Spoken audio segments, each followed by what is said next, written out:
Good morning, everyone. Happy Thursday. I have the worst glare. We're gonna make it work. There we go. Maybe. Ta-da. As you all know, I am Dr. Nicole Parigi, and I serve as the EdTech coordinator for our master's degree in curriculum and instruction EdTech concentration. Thank you for being here today to participate in the EdTech showcase for Mr. Tevin Noel. As you know, he will be presenting his information on his work with the HBCU Code and Creativity Initiative. He has been provided with the rubric that will be used to evaluate him, as well as the process of having a 30-minute presentation followed by a Q&A session in which we will ask questions, points of clarification before we deliberate. And Mr. Noel, after our deliberation, you'll be in the breakout room, but we'll bring you back and you will know the outcome of your showcase at that time. So with that being said, let me reintroduce you to the members of your committee that will be serving as your reviewers for today. Dr. Cheryl C.A., good morning. Good morning. As well as Dr. Lynn. Good morning. Okay, so at this particular time, I'm going to go ahead and set my timer and let you share your screen. And with any Zoom session, so that we are not a distraction, committee, if you will place yourself on mute, and then that way we'll make sure that our background noise does not interfere with Tevin, your presentation. So once you begin and you're ready to begin, your 30 minutes will start.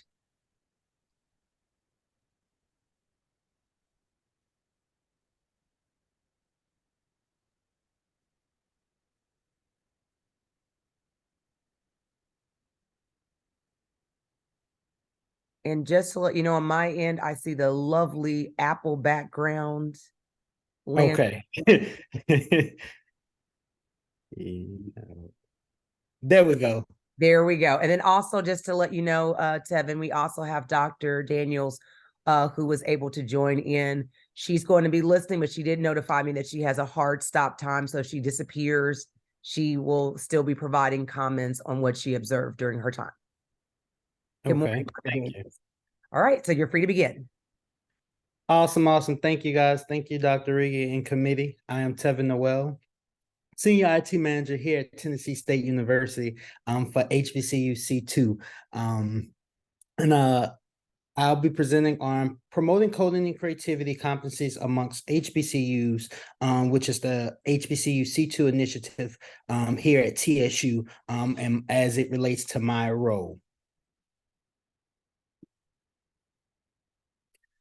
So introduction about me, as I just stated, I'm the Senior IT Manager here. I've been in this role since 2019, but I always start off by saying I'm not a true IT head. I originally started in student affairs in enrollment management as a former housing director as well. And I just kind of leaned into going into the technology field. And since then, as they say, the rest is history, but I really enjoy tech tech. I really enjoy technology and what it can do for us. And then that kind of led me into the role of going into the education on the education technology side. Of course, on the higher ed is a little different. So I wanted to kind of, when I initially started, it looked as getting to know more of the K-12 side of the of ed tech, but I've also was able to learn different type of skills going through this this program, as well as it relates to ed tech. So this is a little introduction about me that kind of shows my background and how I got started with technology.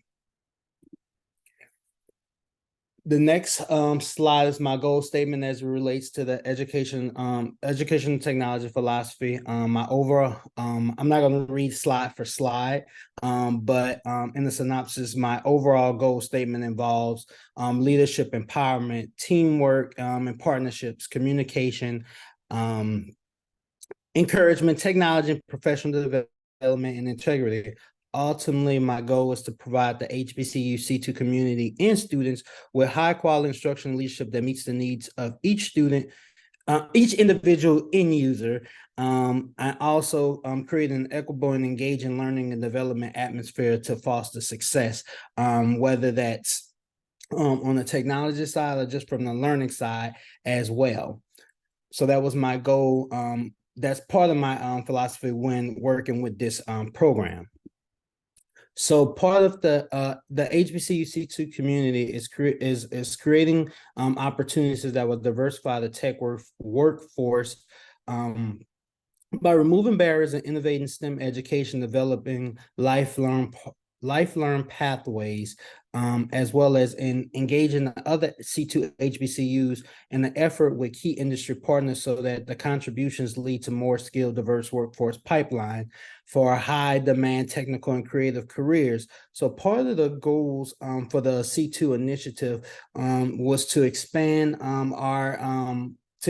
opportunities for established HBCU C2 partners by providing them stipends and expand opportunities for leaders and faculty for personal and professional development, create new opportunities for HBCU C2 students to connect with industry leaders and faculty across the network that we created through this partnership, scaling the impact of the program to reach at least 10,000 learners, and then publish a minimum of 3 apps through the TSU Smart Center app development team, which works in conjunction with HBCU C2.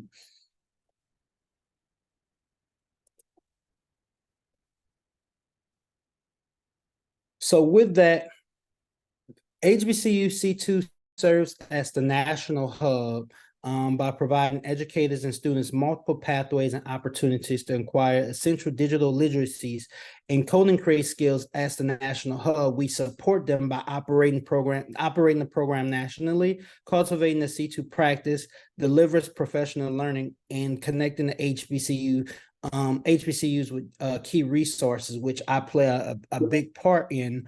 When I'm going to show you guys that in a moment. All participating HBCUs share a core mission and commitment to serve as a community center of innovation in their own community, with a shared commitment to establish and maintain the innovation team, which is your key stakeholders. We'll discuss that. The commitment to involve in a minimum of 2 courses in the academic year for teaching strategies, and then to serve as a community leader and STEM advocate by offering out-of-school coding creativity learning experience for underserved populations in collaboration with their community partner, because each C2 school should have an outside community partner. And in terms of the curriculum and resources, HBCU C2 advances the STEM learning outcomes by leveraging Apple's ecosystem by by using the developing Swift curriculum, which makes it easy for learners to learn how to code just like pros do, and whether it's for a semester or you can actually gain certification in that, we help in that process. I'm following that everyone can code and create curriculum, which utilizes the Swift Playgrounds, not pathways, which is an app that teaches coding through an interactive way, that everyone can code and create curriculum can be used against all age groups from kindergarten all the way up to graduate school. So it's a life learning app, and it's very easy and a hands-on app to use. Everyone can create. It's the same way. It integrates the curriculum with creative expressions across all disciplines, and then you follow up with all your learning through the app design journal. It's kind of like where you're posting your reflection to help showcase your event, which falls under one of the which goes hand in hand with the theory that I'll circle back with. So one of the things I wanted to kind of do with this is also go over and do a lot of the initial piece that of the website and the initial piece that I placed. So let me make sure I'm sharing the right screen.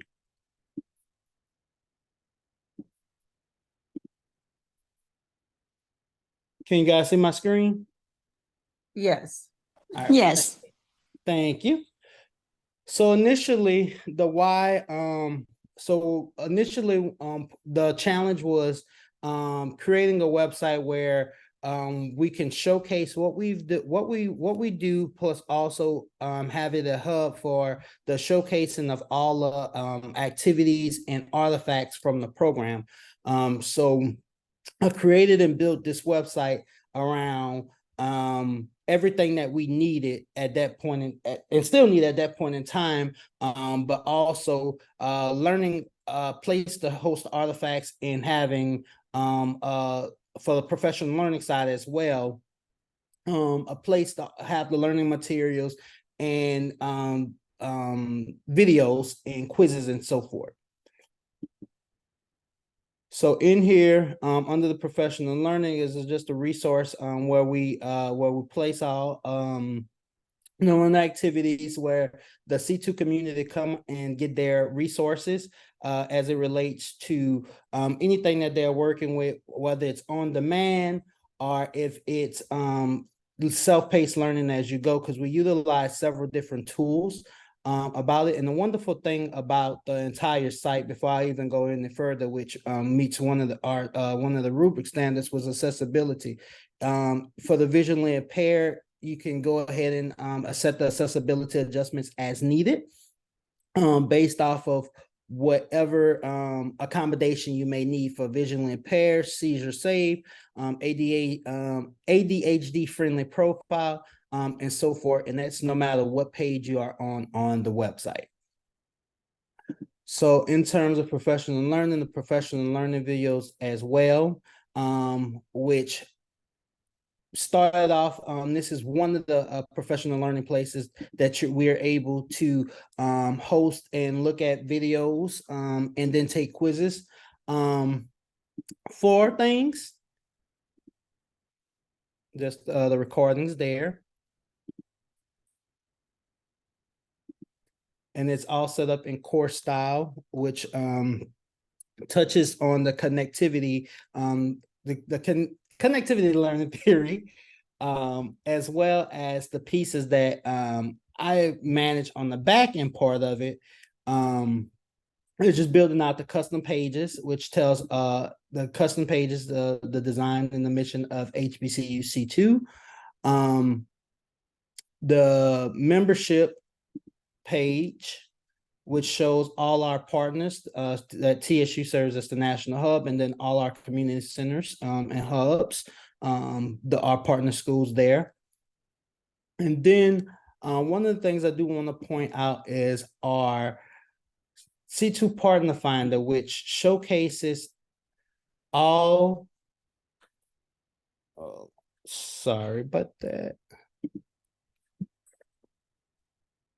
Sorry about that. Are you seeing the full map? Yes. Okay, awesome.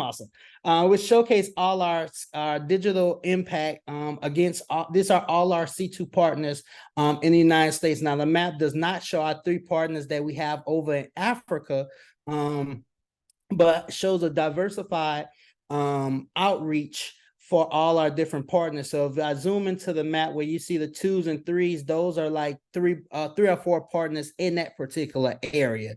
So these are our impact that we make on the a global citizen, a digital citizenship scale of things.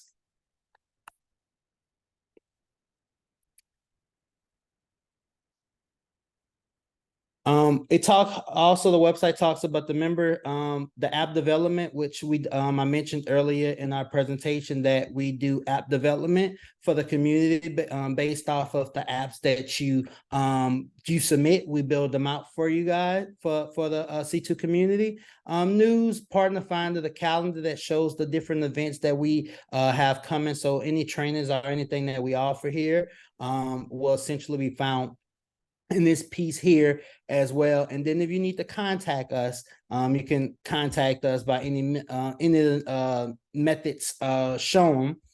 And then as a member of the C2 community, you get all of these rich tools. You get the C2 chat, you got your documents, which I just kind of went into a moment ago, showing all the different resources that's out there for the community, as well as there's the C2 forums that kind of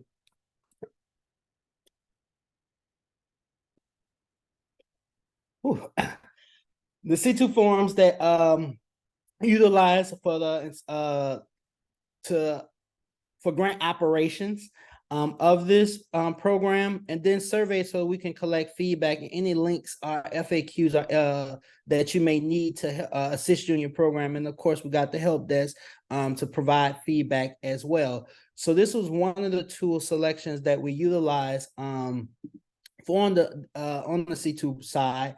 Another one that we heavily utilize is Jot Forms, which is where we keep a lot of our data at. So the impact of Jot Forms shows we have over 131 forms with over 6,000 submissions of this, and this helps us utilize the system. So this was an additional tool that we use to help us with the grant. Another one that we utilize, which goes into a little bit of the risk and assessments piece, is the asset management side of the house. So I use one-to-one to do the management of our assets. So of course, when you're getting devices, you got to have asset tags on them and so forth, because that's a risk. If you don't asset tag them, they can walk away, and then when they walk away, of course, what happens? They're missing in action, or they're left somewhere. So you gotta so I utilize one-on-one as the system of inventory and record keeping of all our products that we have. And I am missing one, Canvas. How can I forget Canvas? Canvas is our LMS system that we utilize for our courses. Let me go into one of them. And so this is one of the systems that we utilize for students to do our professional learning and so forth. Because of course we have sessions set up where you're learning, where it's live learning, but we also practice in the community where you can go out and sign up and do a self-paced course as well. I have one-to-one Jot Forms and Canvas. So I'm gonna come back over.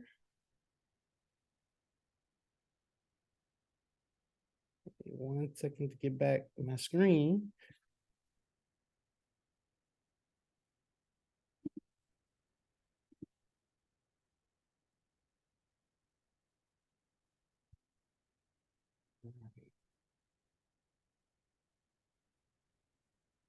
Their screen.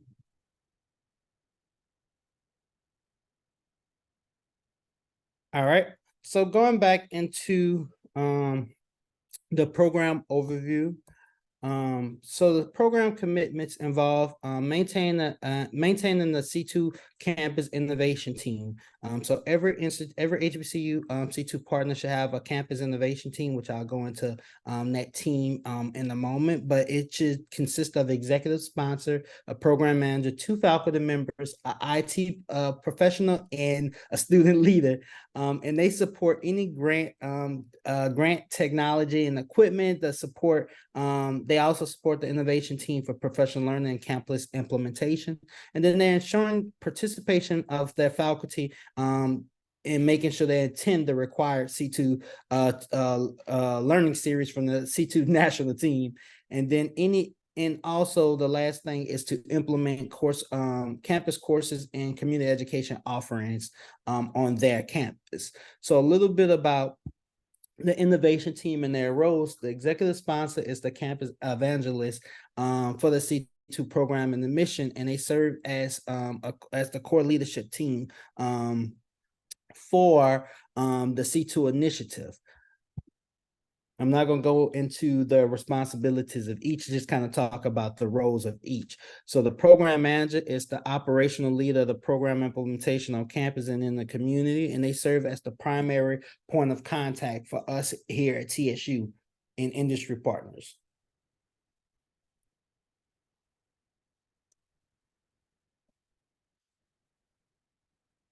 The next on the two faculty roles, of course, we all know what faculty is. They're the leaders of the instruction and ensure the technology, the teaching methodology is implemented according to the institutional standards and C2 strategies for everyone can code and create.